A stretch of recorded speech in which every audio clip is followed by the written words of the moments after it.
so funny. Yesterday I was watching kind of bits and pieces of the fights, and it was so funny. One of the ring girls had come down, and Camilla, I can't remember, really pretty. And one of the commentators says, "Oh, I'll give a round of applause for her too." Like, and I don't even think he realized it, or like, it was great.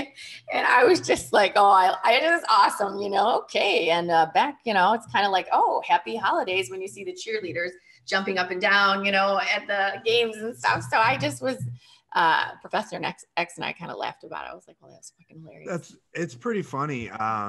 That's pretty funny. I didn't catch that at all. I didn't really have a lot of volume on it, but it's true though. Like, yeah, they're there for a reason. It's nice. We're human. We all like to look at, things that, I guess are attractive and appealing to our eyes. And it's just the way it is. And that's okay.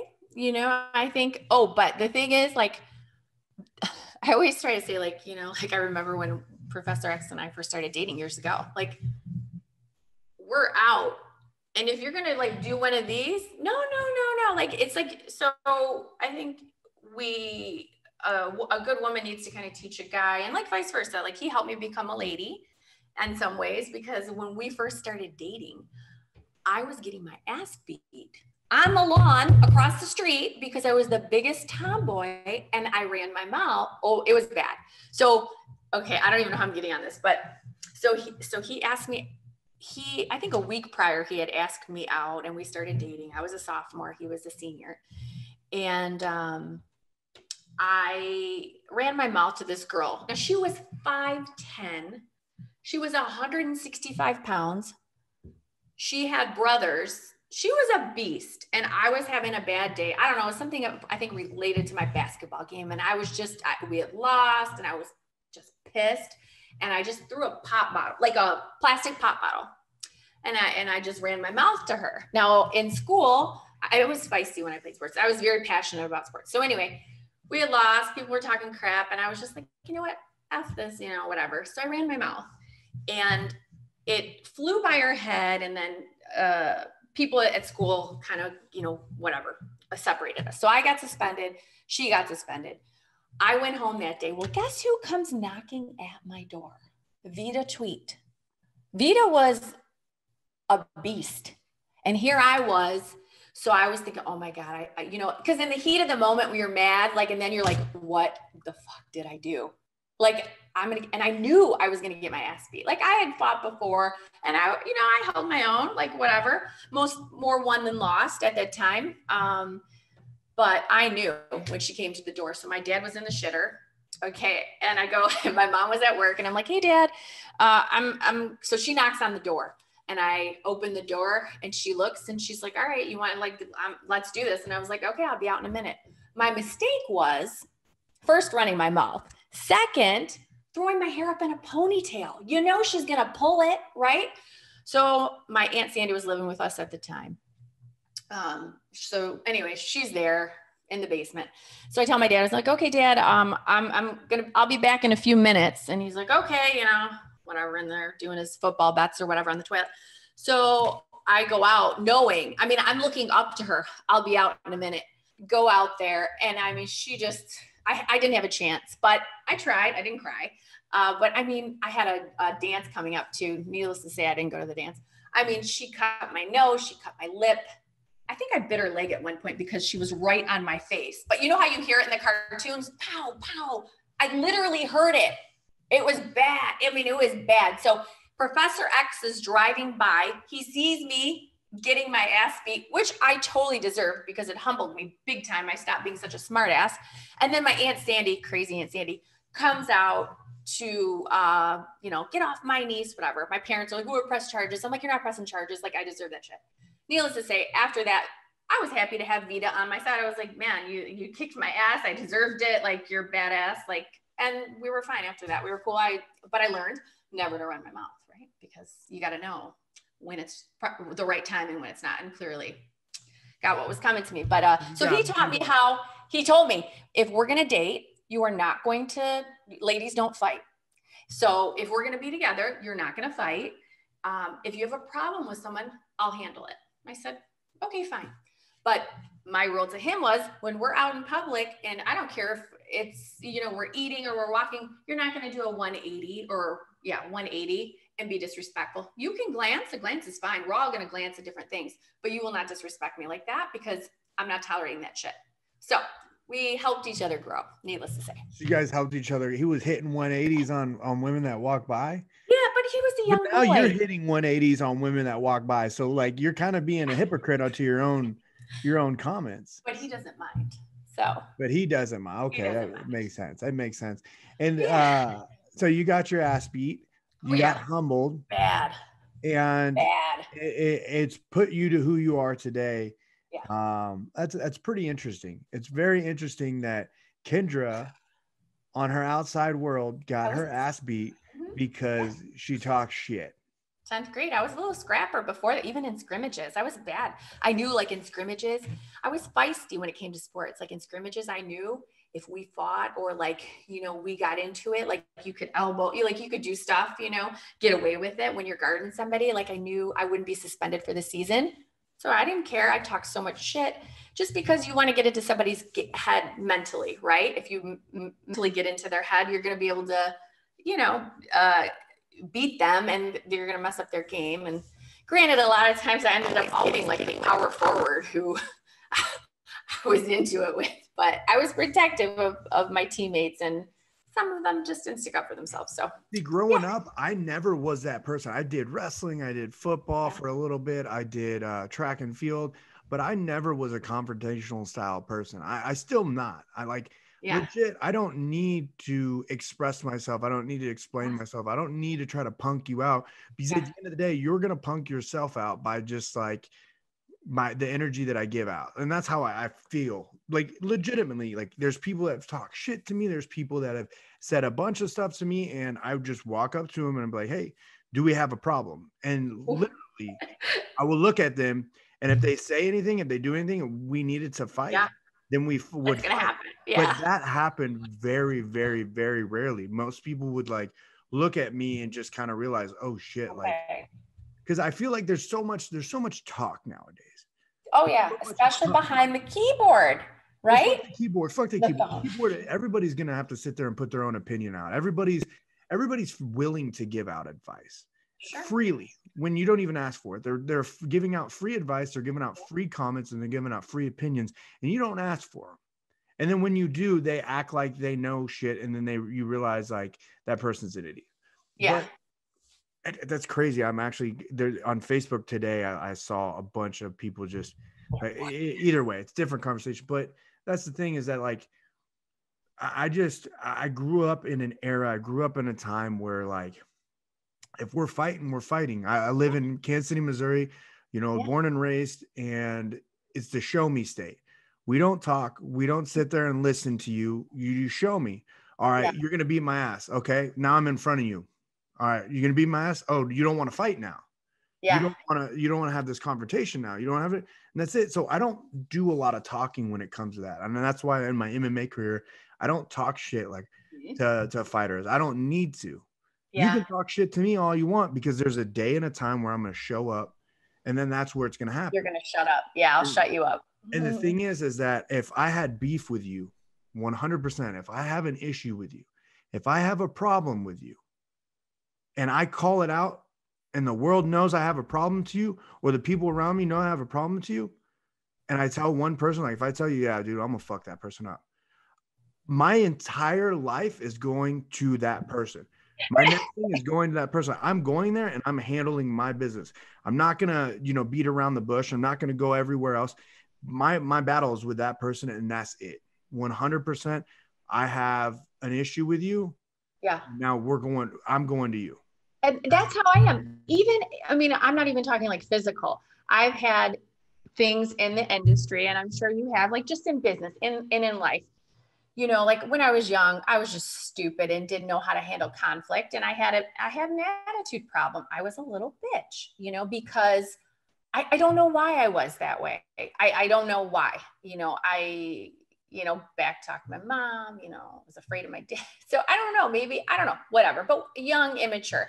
But, like now, obviously, as you get older, you learn how to, navigate through conflict and things like that. But I'm the type of person, if I had an issue with someone in the industry or just at work, when I was a nurse, I would never, ever, again, becoming a lady, becoming mature, doing what's right, those types of things, as you learn, as you get older, I always go to the person directly. I don't hem-haw around. I don't talk trash. I'll be like, hey, and I always try to take the approach as if maybe there was a miscommunication, because hearsay is bullshit. Like, it could be twisted. So, a couple of times I had heard some stuff and I directly called the person or hit them up on Twitter, like, hey, I'm not sure like if this is true or not, but I have heard, some things that being said, I thought we were cool. Maybe there was a miscommunication, give me a call or whatever. And it's like, it's being mature about it, because you just never know. And I would rather just be straight with the person. It's not easy, but I think it's the right thing to do. So. The thing is, growing up, I didn't fight at all growing up. Everyone's like, I never pictured you as the fighting type. I wrestled, I did everything like that. And I didn't, like you said, I didn't have confrontation, didn't have stuff. But if I had an issue with you, I would walk up to you and right in the middle of the day and say, hey, and hash it out. Not even hash it out, talk about it. And then the moment you open your mouth is the moment I realize that either we are going to fight or we're not. And like I said, it never happens. The fight never happens. And nowadays, like, to people, I don't even message you. Like, if I have if I have an issue with you, I'm not going to talk to you. You can keep running your mouth. But when we see each other, I'll come to you and be like, hey, what's the problem? And then you'll see them punked out, because the thing is that nowadays people envy, and I don't want to say envy, people love a talker. People love a person that will go everywhere and talk and spread business and talk about this and that. Everybody likes that. Everybody likes that drama. I don't entertain it. I walk away from it though. If I hear it. It's not you, but you're different than most. And the thing is that people that people that it happens to more often on the internet or on wherever it happens a lot, that it's almost like, all right, it's another thing. Whereas in a lot of people that don't have this happen and someone talks about it, they'll literally post it on their Facebook, they're posted on their Twitter, they're posted on their Instagram, and they'll sit there, but they'll never face that person directly face to face. I mean, look at Jorge Masvidal is one of the best ones. He straight up cracked Leon Edwards for the shit talking on the internet. And that's the thing. And there's a lot of people that are always going to sit there and be like that. I mean, I see tweets all the time. I put out a tweet today on for Monkey King, which is Jordan Levitt. He got that crazy slam last night at the UFC. He did that KO, and it was an insane one. And I saw on Sports Center, which fucking pisses me off. Sports Center did not tag him. It tagged ESPN MMA, but Sports Center did not tag Jordan Levitt to get the type of exposure that he should to help grow that kid. He didn't tag him. So I sat there and all I said was like, yo, you guys gonna give, and I tagged him. I was like, gonna give him any credit on the video? Right. And people were like, some dumbass literally said, who the fuck do you think the video is about? The ref? Like, no, you dumb fuck. I said, okay. I said, hey, go to that person's, find the tag on the Instagram. And when you find it, then slap yourself in the fucking face for just being a cunt. And that's it. It's like, why are you're commenting, you're offering your opinion out there, but literally has no clue about social media, because obviously if they did, they don't. Free opinions, and that's the thing. And like, there's a lot of shit right now. Like, there's a lot of people that are in the UFC, in Bellator, that are all like trying to stir the pot. They're trying to build shit up more than what it is. And they're literally becoming puppy dogs. And everybody envies this. Everybody just like, I want that. I love that. I want more of it. And it's now causing people in their everyday lives to act like this. And it's just like, what the fuck is wrong with you people? You cracked me up when you did your voice. Sorry. Sorry. I love that, because I do the same thing. But but no, people, they can't act like this. Or it's kind of like the whole Jake Paul thing. Okay, I'm not even going to go there. But it makes sense. Look, Jake Paul, look, I don't give a shit about Jake Paul. I wrote this. I love this that you brought that up. I don't care about Jake Paul, but Jake Paul's doing exactly what he needs to do to make money. I know, but everybody else, I feel like, I don't know. I feel like everybody else is trying to mimic the same bullshit, and obviously they're not going to be successful, and that's annoying as hell. Well, this is the thing, is like most people aren't hashing it out correctly. Like with Jake Paul's like, I'm gonna call Dana White. He's like, we're talking to Dana White. I'm gonna call Dana White. He doesn't have anything. He's just hyping it up. Listen to his interviews. He fucks up and overtracks himself. He's just trying to create traction on him. But this is the thing. He would fight somebody because he wants more money and he's gonna make more money. I respect it. I don't care for him as a fighter. I don't care for him as a boxer, but I respect what he's doing because it's a little different than what he's literally calling out people that he'll never have a fight with. And it's causing everyone to sit there and act like it's going to be that.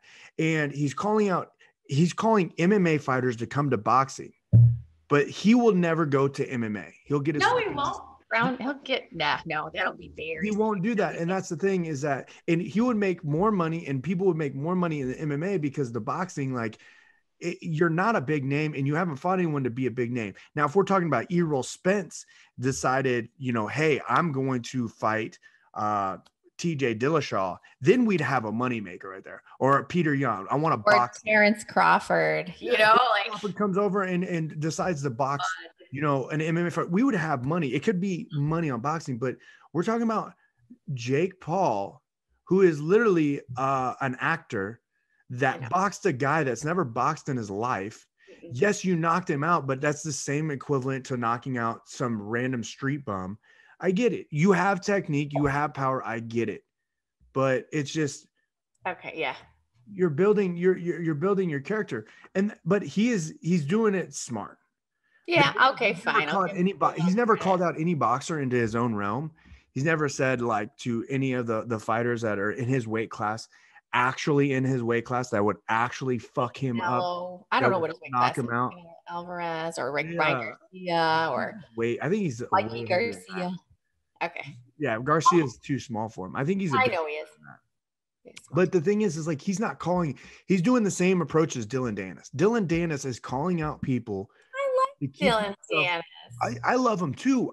Look, you have to understand the marketing that he's doing. I know. He's smart. Everybody, the UFC is never going to let him fight anybody in the UFC. He hasn't fought a long ass. Think about it. He hasn't fought anybody in a long ass time. Why? He's going to look at somebody and be like, yo, let me call out this motherfucker, because they'll never in a million years ever make it happen. Now, if he called out Roy McDonald, they'd be like, okay, I can see him and Roy going at it. They're both in the same promotion. They're both the same weight class. Like, let's get Rory McDonald, Dylan Danis. He's not doing it. He's very intelligent in what he's doing. Yes, but I think he does. He comes from a pretty well-off family, so I mean, it's good. He's very talented. He is very smart. You can see he's very calculated. Seems like a nice guy. He's he's got a little swagger about him. I like that. There's a difference. Like, you can tell the act, and if you can't tell the acting that he's doing, and you can't tell the Jake Paul acting on the bullshit they're doing to make that WWE style, which you love so much, that fake tension, like he's causing a bunch of ripples in it. But like, if you're calling out, for instance, let's do this. Let's talk about this. The most recent one, because I've been called out. Let's talk about Joaquin Buckley. We've talked about it here. Yes. Joaquin had a very, very adamant approach about how he wants to fight James Krause.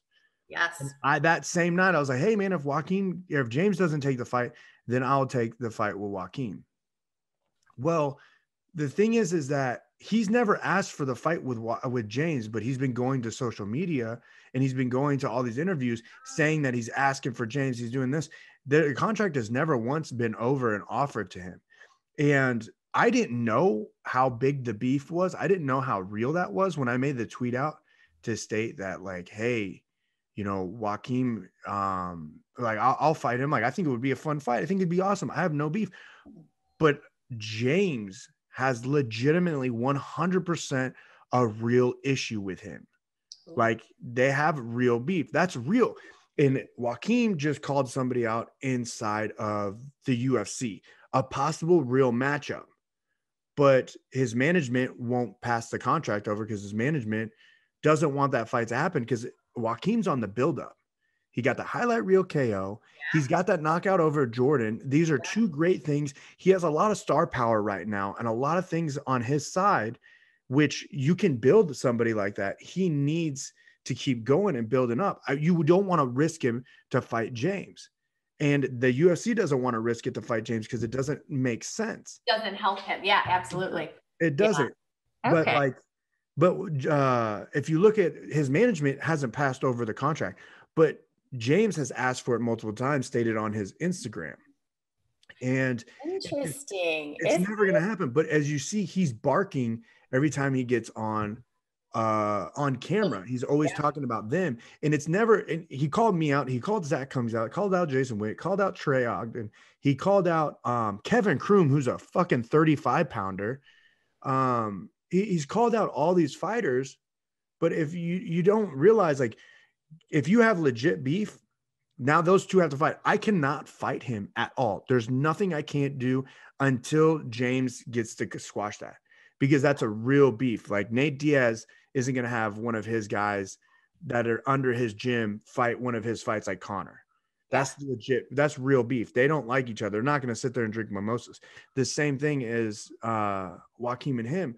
But long story short, if you look at Jake Paul has been calling out people in the UFC, that's never going to happen. If you we know that. Yeah, we know it. Dylan Dennis, the same exact situation. But Joaquin is talking, and it's here. He's one of those people. And if you listen to any of his interviews, which he needs a lot of improvement, because a lot of his interviews are not professional. You know, the kid has power. The kid has a lot of potential. And if they don't clean him up to be a star, he's going to fall hard. Yeah, he's going to be, he's got to, I think he's got to make a move here soon. Well, he's got to make a move, but he also, it's not that, is that he has to be more, appropriate when he talks. Like everything he says is, some of the stuff he says is great. Some of the stuff he means, but he's the type of person that could say something that's going to affect his entire career and push him out. And it's too soon. He hasn't fought enough. He's too new. I think he's not a Conor McGregor. He's not he enough to be able to say those things. I completely agree. He's young. And that's why the UFC is building him. If you look at like all these contender series people, they're building him up. And, he didn't come from the contender series, but he took a step up. He went up a weight class. He's staying at 85. He's having success. The kid has a bright future, but the only thing that's going to happen to him is if he doesn't get his voice in who he is. Yes. How do we say it? His public speaking is his professional. Ooh. Yeah. This is the thing is, and then I'll advise every newcomer or every person that wants to be on camera, you don't answer the question, you fucking handle the question. Chael Sonnen said that, and it's the truest thing in the world. You do not. Every time they try to ask him about James, he's just, I'm done with that. He shouldn't talk about it. But every interview he does, even though he just knocked out Jordan Wright with a beautiful knockout, an undefeated guy. Yep. He's only talking about James. It's like, dog, you need to make it about you. You need to make it about you. You need to make it your next fight. You're losing your opportunity. And it's just, it happens. The guy had zero social media following, blew up. Now his social media following.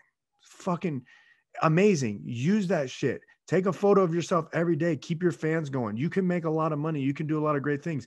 Don't ruin it because you won't stop. You won't shut up about James, you won't shut up about him, about Krause. And it's never going to leave him. It's never going to leave him. And needs to get over that. He won't. Move on. He's too young. He's too young on it. But you don't hear him calling out anything. I think him and Trevin Giles would be a great fight. The one that James took a 24-hour notice fight on and ended up getting a split decision against and losing. Him and Trevin Giles, they're both on the up and coming. They're both 85ers. They're both 2-0 right now. They're both on the same deal. If you want to, if you beat Trevin Giles, then you can do that. Then you can say all right, James, what's up? You can talk shit on him, but you're calling out 70 pounders, 35 pounders, and 55 pounders. And you only called out 285 pounders, but you're calling out all these different weight classes and telling them to meet you at 85. It's like, you're talking too much and it's ruining. Exactly. Like your philosophy, like I'm not going to speak for you, but don't talk about it. Just action. And that's true. Actions speak louder than words. Just show up, shut the fuck up, show up and do what you got to do. So absolutely. Awesome. Well, I don't know what else we have going on.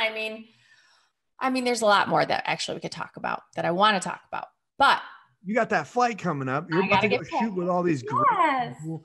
I think it would be fun. I think we should definitely talk about it next week and see where you're at, see how the scenes went. And you also, once you do it, you have to put the scenes. You have to tell us what the scenes are. I'm going to send you some BTS safe for, Instagram. So I'll send you some BTS clips and just some fun stuff. So I'm excited. I wish you were in Vegas. And that's what Professor X was saying. He's like, I wish, Julian was in Vegas too. Then you guys could, actually do the podcast live. So that's all right though. In time. We'll get there in time. Once this stuff picks up and COVID is clear and things aren't as crazy as they are right now, we'll be able to do that. But everyone, make sure you like and subscribe and, put a share, put a follow, do all the great stuff. We have Beauty and the Beast podcasts on Instagram. We do have Beauty and the Beast podcast on YouTube. We have Spotify, iTunes, all that. Like, subscribe, help push us out. Let us know any content that you want us to talk about, approach, how you think we should adjust this. We appreciate you listening. Thank you guys so much. And we always appreciate the fan questions. I love them. If you guys have any questions, I want to hear more. I want feedback. Please, I will do my best to answer any questions that are actually appropriate and not, I think you guys know what I mean. So questions or things that you want us to talk about, feedback, you can leave in the comments, obviously on YouTube, but you can email me, team, TEAM, Kendra, KENDRA, 11 @gmail.com. So I appreciate you guys. We love you guys. Have a fantastic week. Well, rest of your weekend. See you guys soon.